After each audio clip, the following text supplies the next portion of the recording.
We are back for part 3 in project Replace the Short Block in this 1987 944 Turbo. We've got just over 2 weeks left before 944 Fest. Can I get it done? I have some great news to share that I just got today. Stick around and find out more.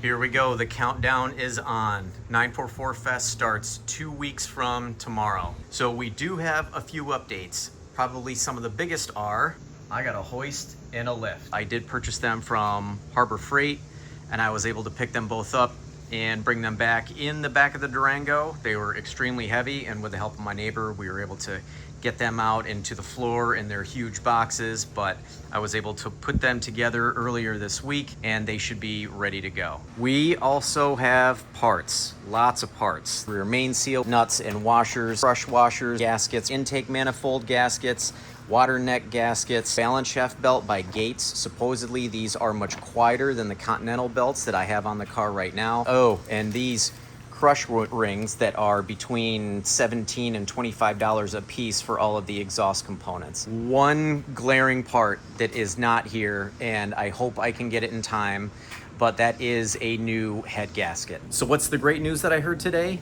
I found out that the short block is ready. So that means tomorrow morning I will be driving 2.5 hours down to Charlotte to Adratus and picking up my brand new short block, or I should say rebuilt short block. So this short block is sleeved with Wassner pistons, which should hopefully be able to handle the additional boost of this Evergreen Raptor X Turbo. That is basically the biggest piece of the puzzle. I wasn't going to be able to replace the short block in this car without having a new short block. So now that that's in the works, I pick that up tomorrow and I should be able to put in a lot of great progress to get me closer to this being ready for 944 Fest.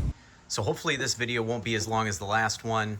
I have a to-do list that I want to get done on this car tonight before I go pick up the short block tomorrow. So the things that I'm going to focus on are getting these headers out, which means that I have to disconnect them from the crossover pipe on underneath the car. I've already removed all of the nuts off of the headers. However, if I remember correctly from when I removed the head the last time, you do have to take out some of the head studs, I forget which ones, in order to pull these out. But first, I have to get under the car and unbolt the headers from the crossover pipe that's underneath.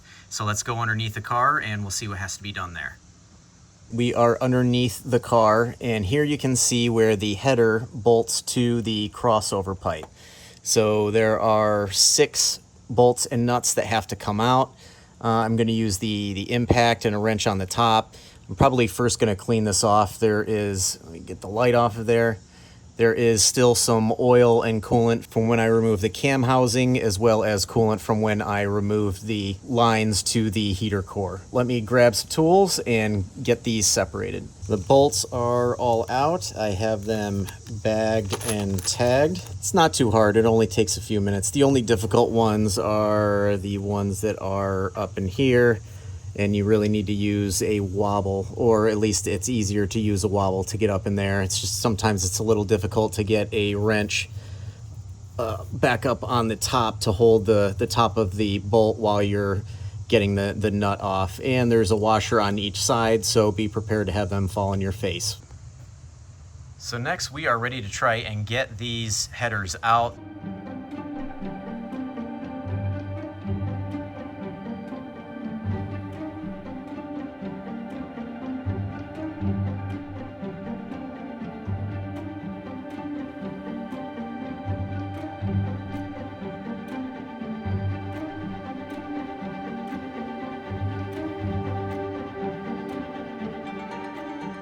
Well, the 2 header sections are out.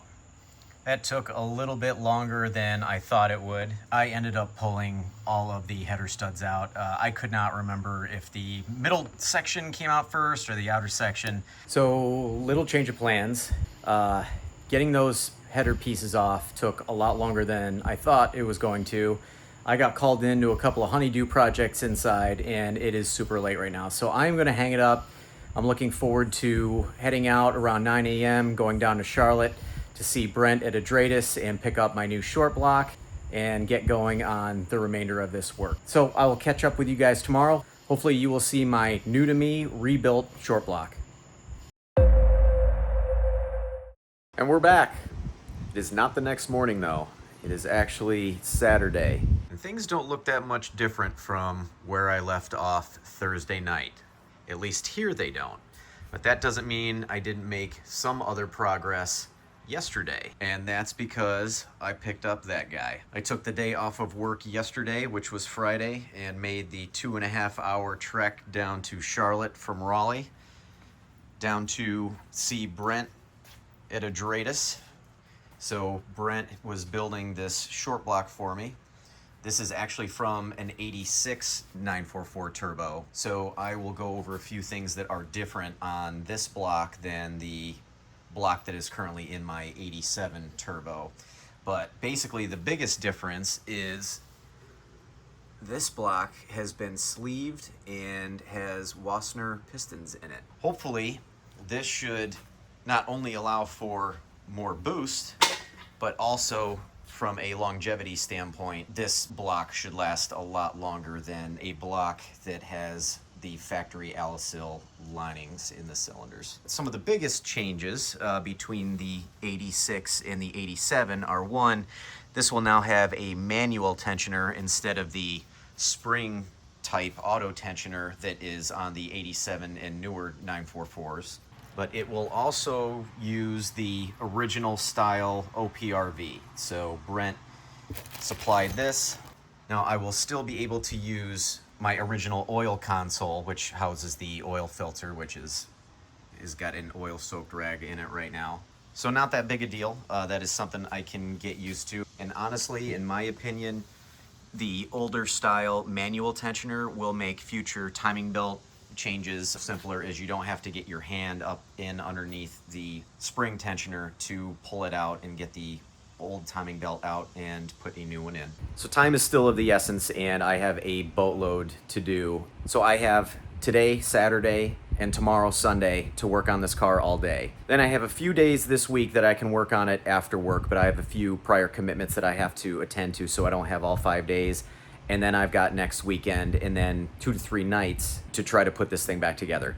I'm not gonna lie, it's not looking good, because the last thing I wanna do is get this all put back together the night before 944 Fest and then drive it an hour and 20 minutes only to find I didn't connect something correctly. So not only do I have to get this put back together in time, but I also have to give it time to be able to test things out, take it for a couple of drives and make sure it's gonna hold up. So I'm not super confident, I am hopeful, but I've already come to face the realization that I'll probably be taking the RS5, which is not the end of the world. I've decided to make my own list of things that I want to accomplish today, Saturday.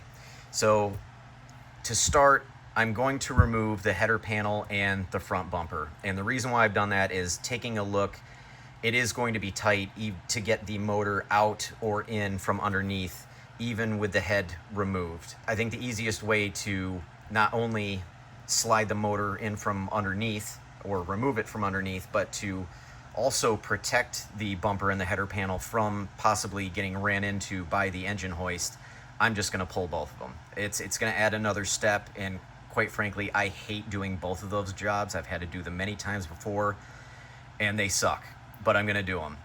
I'm also going to remove the oil cooler, the fan shroud, the radiator. Then I'm gonna remove the cylinder head and the torque tube bolts.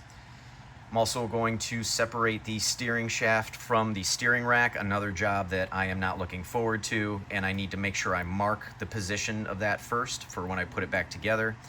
I'm going to complain about the humidity a lot today. So it's already probably high 80s and ultra high humidity, and it's only going to get hotter. So it's going to make all of this work a lot more challenging, but I will deal with it. I also need to remove the alternator and unbolt the AC compressor and use some bungees or something to hold that up and out of the way. So time to get on it. Off with the header and off with the bumper.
header panel is safely tucked away on the screen porch to avoid any unnecessary accidents or scratches or dents or dings.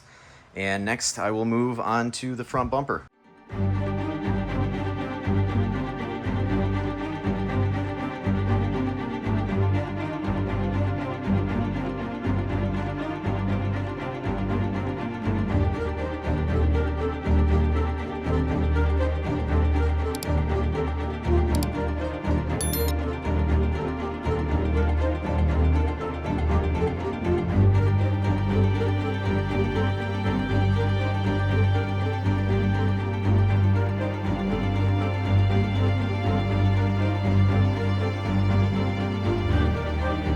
You might be asking yourself, why are all of those pieces of pool noodle on the floor? Why did they come off when the bumper came off? So like many of these turbo or S2 bumpers, they start to have a tendency to sag across the top. And over time, it just sags and sags, and the gap between the header panel and the bumper a lot of times starts to be wider on one side than the other. So I essentially jammed whatever I could underneath there to try to lift this up from on top of this crash bar to reduce that gap, and it actually worked pretty well. So I will be saving all of these pieces, and when I put the bumper back on the car, I will be jamming them underneath there again. This opens up a lot more room for activities, and I should have hopefully no problems sliding the motor out and the new motor in. I should have taken that bumper off from the beginning.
Making pretty good progress. Just ate some lunch. I'm getting about halfway through the list. Header panel done, front bumper done, oil cooler done, fan shroud done, radiator done, alternator done, front sway bar done. So, not gonna lie, the ones I have remaining are the ones I'm kind of dreading. I think I'm going to tackle the cylinder head next.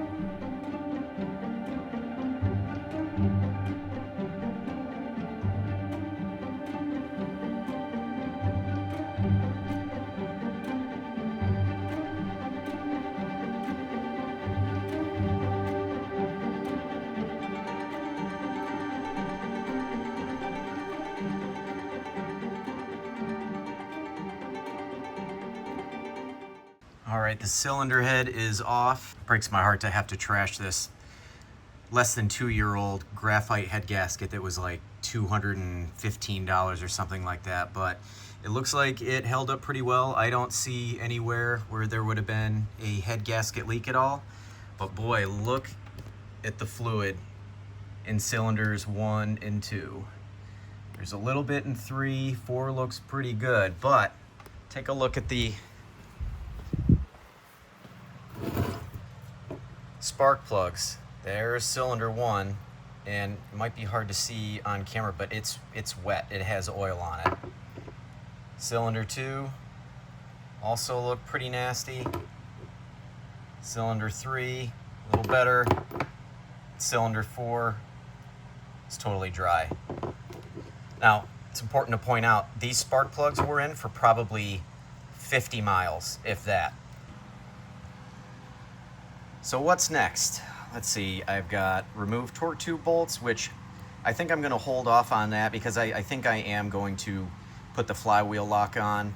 So I'll wait on that. Separate steering shaft from steering rack. Oh, I'm dreading that. But honestly, I think I want to do that before I unbolt the AC compressor, because that's just going to be hanging by a bungee cord. Phone died, so I had to do some stuff off camera, and I got a lot of progress done. It turns out I'm taking a lot more off of this motor than I originally thought I would. I think I'm doing it just to really try to get the weight down as much as possible. I've made a lot of progress, so it's time to check off some more things off the list.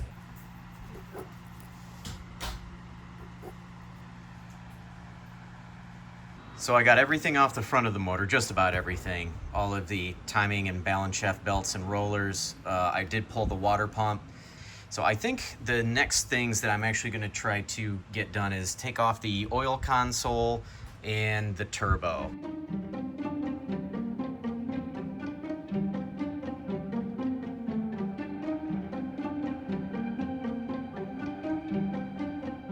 So I removed the oil console, and look at the junk that is in there.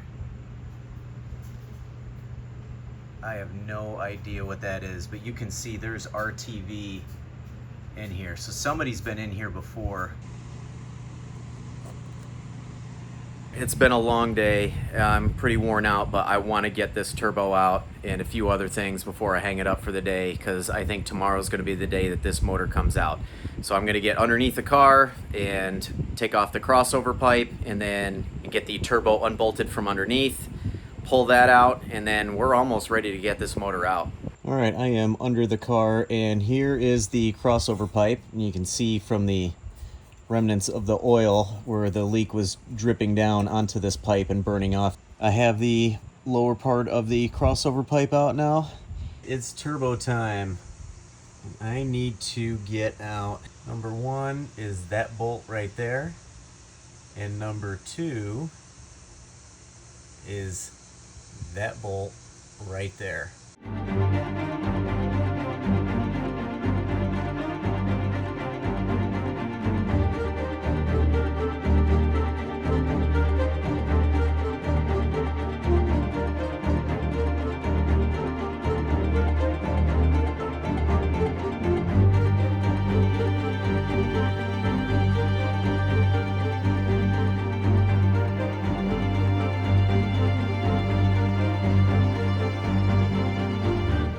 Almost got through all of the list, everything on the back, and we added quite a bit more. The only things that are not done yet are removing the torque tube bolts, but that's going to come last, right before the motor comes out. Unbolt the AC compressor, and I need to unbolt the control arms and separate the steering shaft from the steering rack. That is proving to be a little bit difficult. I loosened the bolt on the half shaft, and I'm having trouble getting that separated, but I think that is a job for tomorrow. At this point, I'm just about done up on top with things that I can remove for now. I do need to remove this oil line to the turbo. That's just one bolt there that's on the top of the balance shaft housing. But everything else is underneath the car. All right, I'm gonna call it quits for this video. Got a lot done over these couple of days. Still have more to go. Once this motor comes out, then it's a matter of swapping some things over onto the new motor. I'm gonna have to take the bell housing off, the clutch, pressure plate, flywheel, transfer those onto the new motor, and then get that new motor back in here. And once the new motor is installed, then it's all reassembly mode. Then things should go pretty fast, hopefully. So if you enjoyed this video, please give it a like, subscribe, leave a comment down below if you've ever done this kind of job on this car. This is the first time I've ever done it, so there is a bit of a learning curve. Hit the notification bell so you can be notified when the next video is out to see if I can get this car ready for 944 Fest in less than 2 weeks. We'll catch you on the next one. I just wanna lose control.